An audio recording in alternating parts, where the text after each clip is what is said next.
Assalamualaikum warahmatullahi wabarakatuh, teman-teman. Bertemu lagi di Syihab dan Syihab edisi Ramadan. Setiap hari kami hadir menyapa teman-teman. Saya Najwa dan Abi Quraish Syihab. Kita setiap hari belajar dengan topik yang berbeda-beda selama bulan Ramadan.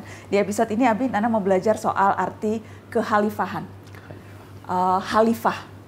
Apa sih maknanya dalam Al-Quran khalifah itu? Khalifah itu dari segi bahasa berarti pengganti. Pengganti? Yang datang sesudah. Itu sebabnya Sayyidina Abu Bakar khalifah Rasulullah, datang sesudah Rasulullah. Pengganti yang menggantikan tugas-tugasnya. Khalifah di dalam Al-Quran ada yang merupakan tugas seluruh manusia, ada lagi khalifah dalam arti penguasa politik. Nah, ketika Allah ingin menciptakan manusia, Allah berfirman, saya akan menciptakan di bumi khalifah. Manusia itu khalifah. Bisa jadi pengganti makhluk lain. Boleh jadi ada manusia sebelum kita. Manusia purba, boleh jadi. Boleh jadi dinosaurus, boleh jadi makhluk lain. Kita manusia modern ini pengganti. Khalifah. Kita khalifah. Oke. Sekarang begini. Waktu Allah menyampaikan itu, malaikat bertanya, bukan keberatan, tapi bertanya, apakah kamu akan menjadikan di bumi ini khalifah itu yang akan menumpahkan darah, yang akan melakukan pengerusakan di bumi? Allah tidak jawab. Malaikat bertanya itu karena apakah ada rasa keinginan untuk menjadi khalifah? Ya, itu boleh jadi salah satu sebabnya, boleh jadi juga sebabnya begini, dia tahu bahwa bumi ini terbatas.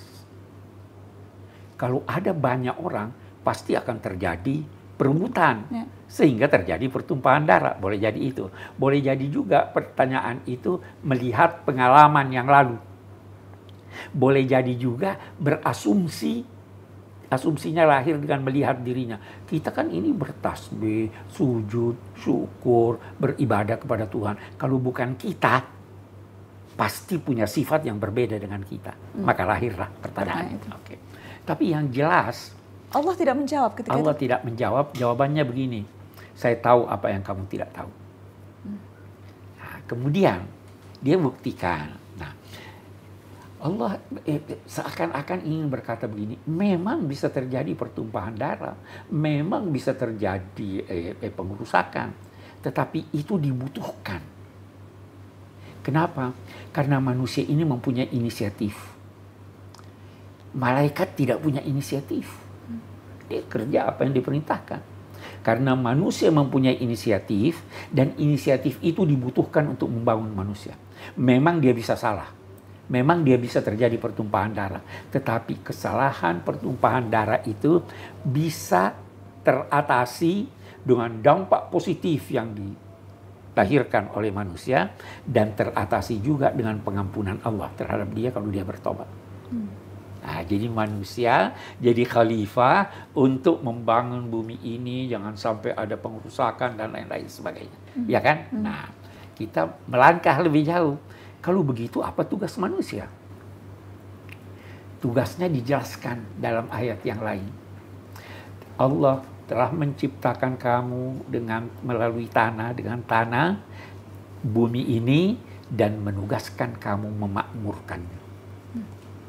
Jadi tugas khalifah itu memakmurkan bumi.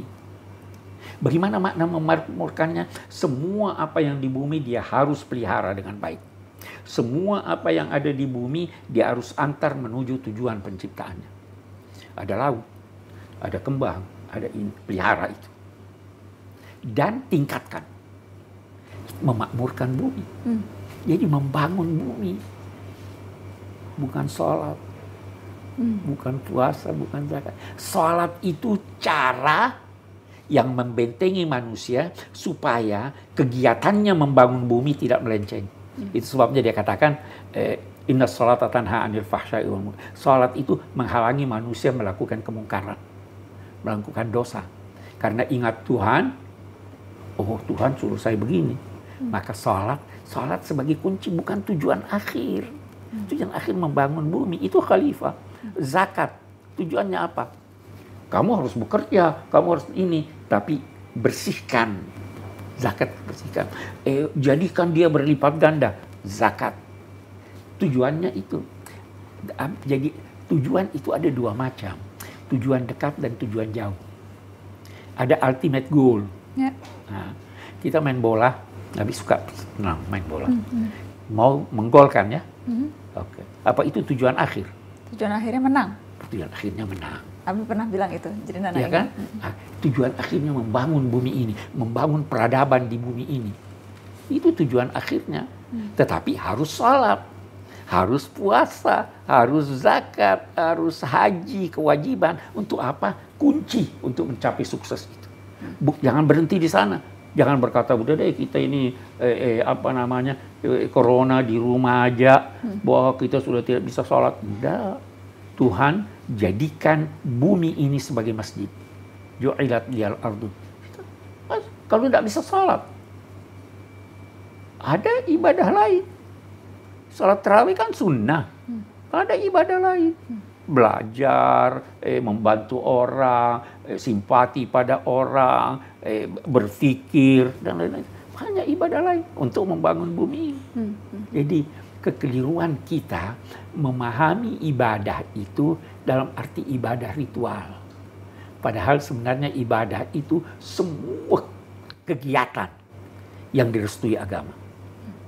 Dalam konteks membangun bumi. Jadi kalau ada orang, Abi mau bilang begini, ada orang dalam saat normal, bangun malam salat tahajud, besok paginya dia malas ke kantor. Padahal ke kantor adalah kewajibannya, dia berdosa. Seorang sahabat Nabi di masjid terus. Nabi bertanya, dia ini makannya dari mana? Dia bilang, ada saudaranya yang kerja yang membelanjai dia. Nabi berkata apa? Saudaranya lebih baik dari dia. Kita membangun bumi, membangun peradaban di sini. Peradaban, keindahan, kebenaran, dan kebaikan. Itulah fungsi kita sebagai khalifah. Okay. Terima kasih Abiku. Terima kasih teman-teman. Kita ketemu lagi besok ya insya Allah. Wassalamualaikum warahmatullahi wabarakatuh.